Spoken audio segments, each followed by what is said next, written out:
Welcome, everybody, to the It's Never Too Late show. I'm Suzanne Oshima, and I'm a life and love transformational coach at Your Next Amazing Story. I am so excited because today we're interviewing my favorite couple, Lisa and Benjamin Shield.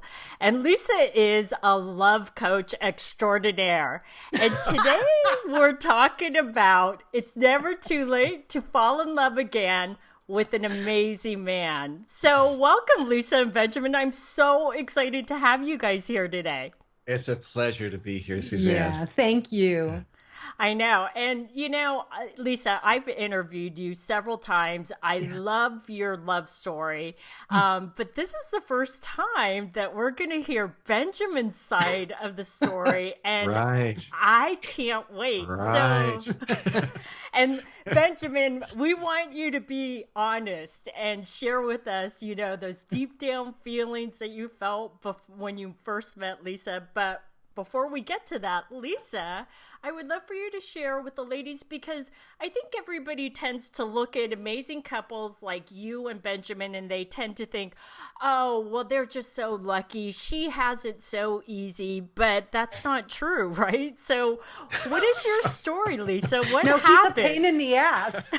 Well, before you met Benjamin, what was your life like? Because was finding love easy for you before you met Benjamin?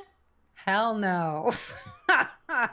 Not at all. Not at all. Nothing about finding this guy was easy. I will truncate the story, but I was married. I stayed in a 13-year marriage to my pathological lying ex-husband because I was terrified. Prior to that, I'd never really had relationships, and I felt like I was a colossal failure in the love department. So I stayed in this marriage way too long, and I finally got myself out of there, looked around, and I said, Lisa, you don't have another 13 years to waste. You got to look at, why did you pick this guy and why did you stay with him for 13 years? And that was the beginning of my journey to really figuring this all out, because I knew it was me. I was very, very clear that this was me, and I had to work on myself, and I did everything I could, everything, any class or coach or therapist or whatever. I studied with Don Miguel Ruiz for many years. I've been in, everything I could, anything at that time. This was 20 years ago. And if I thought there were answers, I did it. And then I was turning 40. And that was kind of scary in Los Angeles, because there are more stunningly beautiful women in this town than maybe anywhere else on the planet. And I thought, no chance in hell I'm going to be in my 40s and single. And I just said, you got to get over your big bad self. You've got to get out there. He is not coming, beating a path to your door. In fact, there were no men in my life after all that interpersonal work I'd done. I had less men than before. Now, why do you think that is? Because I always try to think like my audience, and right now that you just scared them, because they're like, wait, she did all this inner work and now there's less men? Less men. I mean, I don't know if, I think, Suzanne, one of the biggest mistakes, it's a great question, and I talk to my clients about this a lot.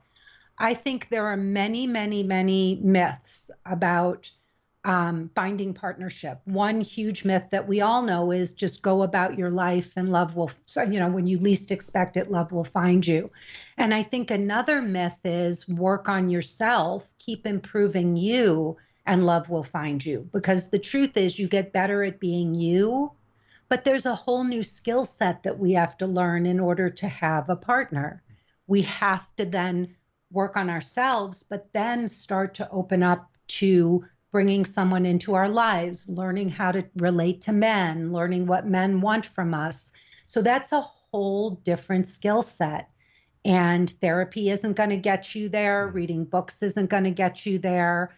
Really getting out and having the right tools and skills and knowing how to open your heart to an amazing man, how to communicate, how to understand men. Those are skills we have to learn. And so I realized that even though I was the most fabulous version of me that I had ever been, I now had to, that was just half the journey. The second half of the journey was being able to now do, open up and show a man how fabulous I was. And so I had a really serious conversation with myself. And I said, Lisa, you don't understand men. You know nothing about this. You're wishing and hoping and praying for a fantasy that isn't going to happen, because what you're looking for in a partner, you're actually scared to death. If that partner walked in, at that moment in my life, I would have sabotaged it. I would have pushed him away, because deep down, I didn't have the skills, and I knew it, to relate to a man at that level. And I think that many, many women have, they're delusional. They're delusional. I don't know the right word to use, but they think they've got this fantasy that I'm so fabulous, because I had that fantasy. I'm so fabulous. Look at me, all my friends, my great career, all of this. But no, there weren't men in my life. And so there was something wrong with that picture. And I realized I had to open up.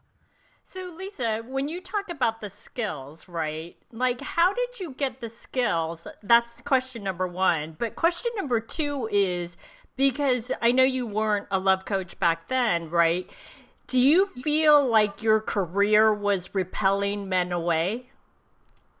No, because I wasn't I was an importer. I imported from Mexico and Vietnam, and I manufactured there, and I had my own business when I met Benjamin. And so I wasn't a coach, but you also have to remember, I went online 20 years ago, and then I decided Benjamin is the one who 3 months into our dating, he looked at me and he said, you're not an importer. You should be a coach or a therapist.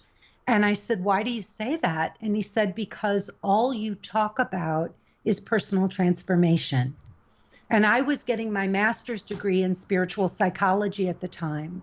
And so it was just, that was all I talked about. And so he was right. And I was graduating soon, and I decided to sell my business. I sold it to an ex-boyfriend, believe it or not, Hugo.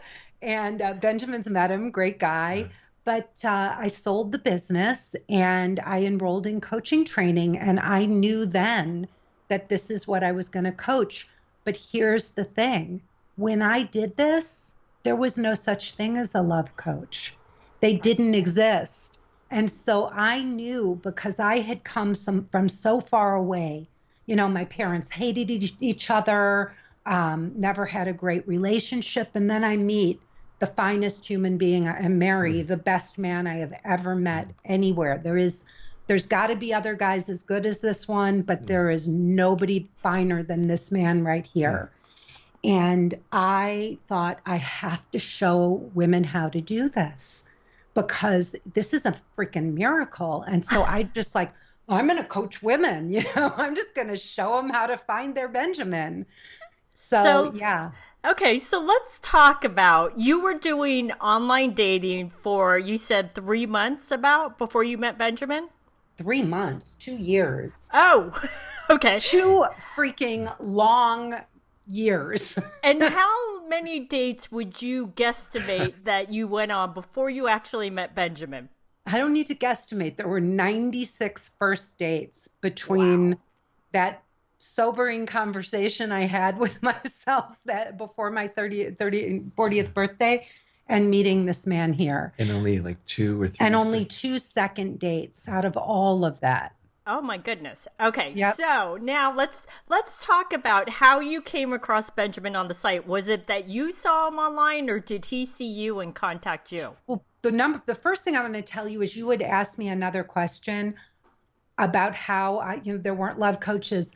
But what I did, Suzanne, was I had been doing all of this work on myself. And so I took everything I had learned from all of these programs from Don Miguel, the 4 agreements, all of this, and I applied it directly to my dating. So like each month I would do a different agreement, and I'd say, okay, this month I'm not going to take anything personally. And then I would just practice dating and not taking anything personally. Then I do, always do your best, or I did be impeccable in your word. So I was applying the things that I had learned on my spiritual journey directly to my dating. And that's how I got here. That was how I got to him. So he contacted me first. You wanna tell her about that? Right. Well, I fell in love with her smile. I mean, her Facebook photo. She was my profile picture. Facebook wasn't even a thing. Right. Your profile. Yeah. On JDate. Mm-hmm. And she was up against an orange wall, which turned out to be a wall in one of your warehouses. And her head was tilted back, and she had the most joyous smile. And it was just, something so appealing, that I reached out and I wrote her, and she wrote, I wrote her a nice note, and she wrote back and she said, "Okay, Benjamin, Shield, you made the first cut," and I'm thinking, wow, what do I have to do to make, and she was joking, and I took it very seriously. I was doing the pinch test to my, stomach, I was looking, like for a double chin, I was just, like, wow, this woman is tough. I was just kidding. But that is so funny. I liked her so much, from the picture and from her profile that I took it very seriously. But the funniest thing is, Suzanne, that his first email message to me, it turned out it was like one of 3 pre-written emails he had. He would cut and paste these different emails, and everybody's like, this looks like, all my clients are like, well, that looks like a pre-written email or whatever. Well, I got a pre-written email. So. Did you know that, Lisa, at the time? Because sometimes you can tell, but you couldn't tell, right? No, because he said your profile has depth and charm. So it was pretty deep, but he was sending that to me and 20 other women on JD. Actually, there were like five total.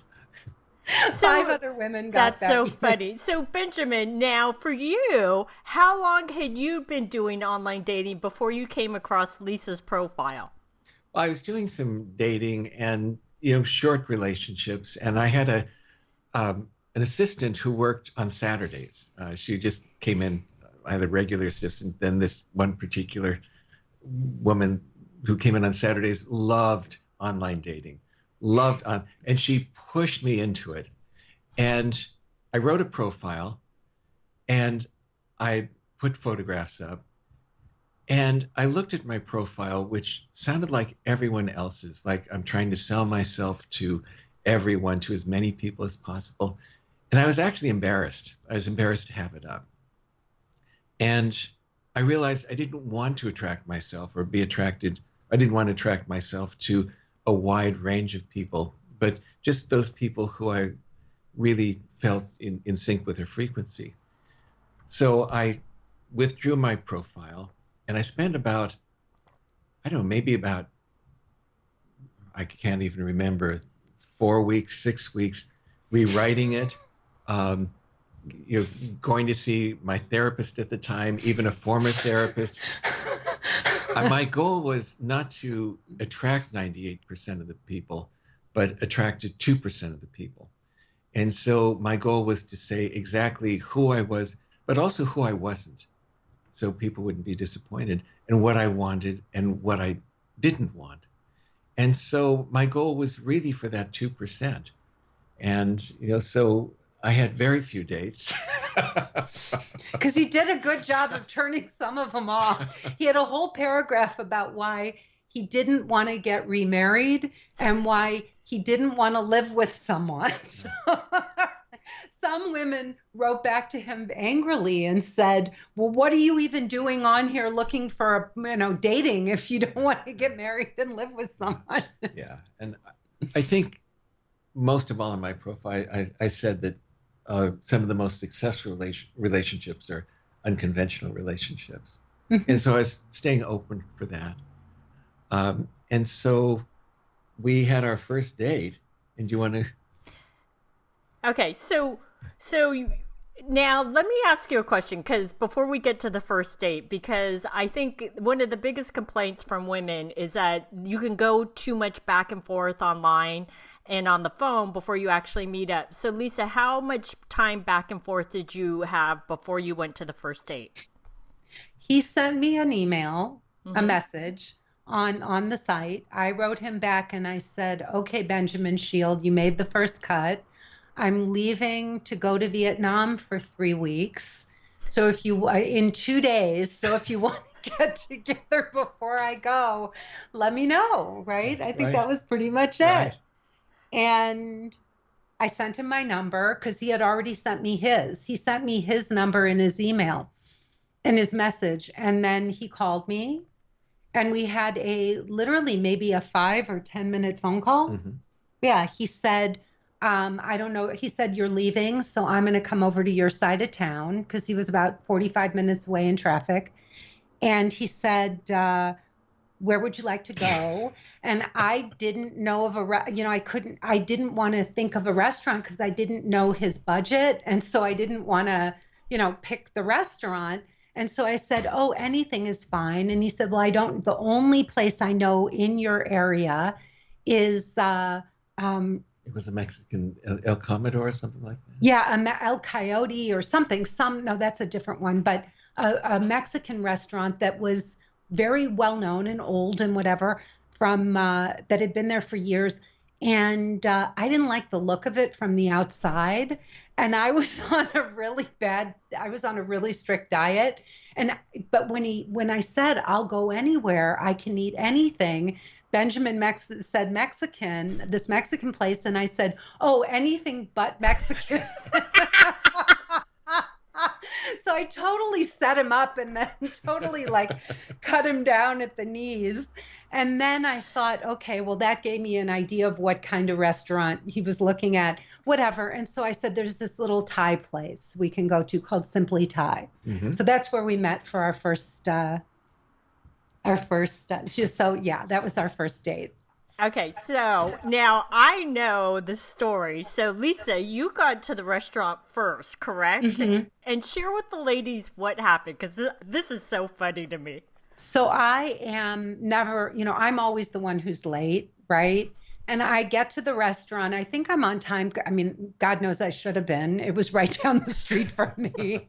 And I'm sitting there and it's a weeknight, maybe a Thursday or something, I don't know, Wednesday or Thursday. So there's nobody in the place, right? And I'm just sitting there and sitting there and sitting there and sitting there and no Benjamin. And, I was drinking my tea, my jasmine tea or whatever. And I'm waiting and waiting. And then finally, the hostess calls me over and she puts me on the phone. And it's Benjamin. And he says to me, "Oh my gosh, I'm so sorry. I missed the exit," or whatever. And he said, "I went all the way into East LA." And this was really before cell phones. I don't even know if I had my cell phone with me. And he said, God, we sound so old. I'm like, there's no Facebook, there's no cell phones. And he says, "I'm so sorry." And I, who had been reading Eckhart Tolle, right? I am getting my master's in spiritual psychology. I work with Don Miguel. I am a modern, evolved, deep spiritual woman. And I say to this man, "Don't worry. I'm just sitting here enjoying myself. So enjoy. I'm just sitting here enjoying myself." And I said, "Is everything okay? Are you all right?" And he said, "Yes." And, and I said, "That's fine. Just take your time. I'll be here when you get here." Like this. And not the original me of who started dating 2 years earlier. This is the evolved, calm, feminine Lisa, right? And What did you think when I said that, baby? Well, first, I kept missing it. It was Los Feliz, and there's this 5 street intersection where Hillhurst and Sunset and God knows what. And Hillhurst is another name on the other side. So I kept going towards downtown LA. And I had this little Panasonic flip top phone, and self reception was terrible. So, I kept trying to get to the restaurant, and trying to get my phone and trying to, find my way there. And twice I went towards downtown. Then I finally got it. And I finally got cell reception. And I said, is there a woman there who's been sitting there for maybe at least 20 minutes or more by herself? And they handed Lisa the phone. I was getting so frustrated. It was one of those things where, just say, if anything comes out of this effing date, it's going to be an effing miracle. I'm ready to throw the phone out the window. It was so frustrating because I'm never late. I think that was maybe the first and last time I've ever been late. I think so. Because I usually get to places early and just sit there or circle the block or, he would have been there well before me normally. Yeah. Yeah, but then you heard this sweet, thoughtful, loving woman. Everything just melted. And, I still, pulled up to the restaurant in a screech. Fortunately, there was a spot right in front. And, fortunately, because he had this really hot sports car, vintage sports car that he drove. That's so funny. So, Benjamin, when you heard Lisa say that, because she could have said something else, which would have been a turnoff, right? When she said that, how did that make you feel on the inside? I want to marry this woman. Did you really have that thought? Well, I knew that after our first date. I mean, this was just one aspect of it. Mm-hmm. The other aspect was that, and I'm telling part of Lisa's story, but Lisa had said, I've done all this work on myself, you asked me, you said, he said, well, what are you, something, what are you looking for? Or, that usually comes up. And this was my answer. That I've done so much work on myself, a lot of work on myself. And at this point, I'm just looking. I'm done working. I'm done working. No, I said, I've done so much hard work on myself. Uh-huh. And I said, sorry to interrupt you. Oh, no, that's okay. But I said, I've done so much hard work on myself. And I said, I'm done working hard. All I want to do is find an amazing man and just have fun. And that's when I silently put my hands together and said, thank you, God. Because I don't, men really don't want, most men, and when I say most, all men, don't want to process.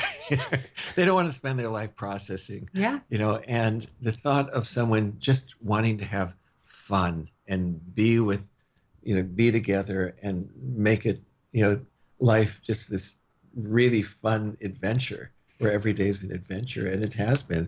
We spend about, I think we figured 94% laughing and 6% in reverence. And we have so much fun. We've literally never had a fight in our lives. Not a fight, not a single fight. And if we did have an agreement, we don't even remember it. A disagreement. Yeah, a disagreement. It would have blown over in an hour, never more than a day. But I don't even remember, And so on that first date, I think the first thing a man has to prove on a first date is that he's not a serial killer. So, that's one thing. About breakfast cereal. Yeah, right. So, you're just trying to put your best foot forward and Lisa had asked me if I was on a spiritual path. And my mind went, if you remember one of these old-fashioned computers where the lights go back and forth, like they're trying to seek an answer, back and forth. And I had to look at her and said, but wait, I thought he was short-circuiting. He literally was going like this. And, I thought, okay, I just ruined the entire date because here we are in Southern California, right? And I might as well have said, so what's your zodiac sign?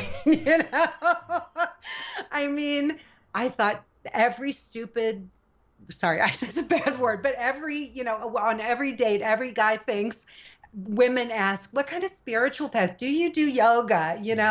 And I just thought, oh my God, he thinks I'm a bimbo. So, yeah. And he was really trying to think, do I have a spiritual path? Aww. And I just looked at her. I said, "Not really." I think when you make your life about living in a spiritual way with gratitude and kindness, that that you don't really see a path. It's just there, like a fish doesn't see water, And so, that's so beautiful. I'm not trying to bolster myself up, but I couldn't think of a thing. So finally, so I wouldn't sound like a complete idiot, I said, well, I just wrote these 4 books with my best friend, and I think you had asked one of the titles. Well, I said, what are the titles? And you started listing them. Yeah, and one of the books that was required reading for spiritual psychology, the second year of a spiritual psychology master's program. So it was called Handbook for the Heart. And it was and I say this honestly, it was my favorite book that we read, the favorite one. And it had the most beautiful cover on it. And Benjamin had designed the cover. It was his design. And the book was his idea, Handbook for the Heart. And it was so beautiful. They interviewed, he and his best friend wrote it together, and there were 4 of these books, but this one they had interviewed the preeminent thinkers of the day, like who were Marianne Williamson, the Dalai Lama, Mother Teresa was interviewed. Yeah, just phenomenal people. And these were essays that they got from each one of these different people. Well, we got the interviews, and then they wrote the essays. And Benjamin had an essay in there, but they met all of these people, and it was really quite extraordinary. The book was beautiful. It was all these different essays on how we could bring more love into our lives. It took me out of the serial killer category and into a potential partner category. So that was step 1. Well, I feel like just that alone, you were destined to meet each other. Well, I actually laugh because I read that book, but so did 260 other people in my class. Yeah, but 260 other people didn't go on a date with Benjamin and marry him. So I have to tell you the funniest story, though. A woman in my class said, oh, yeah, I looked at the picture on the back of that book. She was also single and Jewish. And she said, I looked at the back of that book. And she said, he was really cute. I wondered if he was single. I said, no. That's funny. That's so funny. Yeah. Now, how long after you guys met did you get married? Well, we met September 10th, 2002. We bought our house together here. September 2003. We got married September 10th, 2004. There's nothing magical about that date, except that I only wanted to remember one date. I just have to remember September 10th, our first date, our marriage. It turned out to be a Wednesday for our marriage. I just wanted to kind of keep it simple. He's kidding. It was romantic. Aw, I love silly. That. It was really romantic. But his best friend married us. And my best friend was Richard Carlson, who wrote the Don't Sweat the Small Stuff books. That's so funny. 7 years ago. Yeah. And he's since passed. It's been about 13 years, which is a shame. But we were best friends for decades. And he married us in our living room. Lisa Sharpay was the best man. I know brother all was about good your friend. dog. So Benjamin, one We last can rewrite question for history. you. It's But your okay. Sharpay was right there. Yes, he was. Yes, he Benjamin, was. one last question for you, because I want to bring this full circle, because I know women are wondering the answer to this question, because you had said at the beginning of your dating journey that you did not want to get married again. And Right. so what shifted for you that made you say, oh my goodness, I want to get married again? Well, I wasn't trying to avoid intimacy by not getting married, but after a year, or really shortly after we were together, it just didn't seem right to refer to her as my girlfriend or my significant other or my partner, because the connection was so much deeper. And I realized I mean, I am so proud to call her my wife and refer to her as my wife. And it brings it to an entirely different level. I don't think well, I know my level of commitment wouldn't have been different. You know, my love for her wouldn't be different, but it just brings everything to such a finer level. But honey, why did you want to commit to me? What was it about what Suzanne wants to know? Because women want to know, what was Lisa doing? How was she being? Why, did you overcome that desire not to get married? Well, What was that? What was it about me? leading up to that, I'm probably speaking for every listener out there. There was a series of relationships that just ended poorly or ended badly. One or the other. And with Lisa, everything was easy. She didn't take things personally. She listened to me. Um, we, it just seemed easy. And I just wanted more and more and more of a connection. And so it was clear that, after our first date, Lisa went to Southeast Asia for 3.5 weeks. I marked that on my calendar and called her the day that she had gotten back. And we've been together ever since. But it's because she doesn't take things personally. She has a great sense of humor. She laughs at my jokes anyway. I have him fooled. She even writes them down, things that I, wouldn't have remembered saying, that she'll, give to me on Valentine's Day or something. Some, like a list of jokes that so I think it was just, I don't know if there's a vocabulary for it. But I will tell you, I listen. So I really want women to hear, I make it easy. There's nothing about our relationship that is complicated. We don't get caught up in petty or small things. We love each other so much that we are totally willing to just let go of any pettiness or smallness in any moment, because we really do want what's best for each other. And finally, I listen to him. I hear everything this man says to me. Nothing goes by me. If he's unhappy, if he's discontent about something, if there's something going on in his world where, he's hurting or he's in pain or he's not doing well, I listen to him, and I make so much room for Benjamin to be Benjamin. He's a tender and sensitive man. And if somebody were too strong, they would just bowl over him. Aww. And so I love that.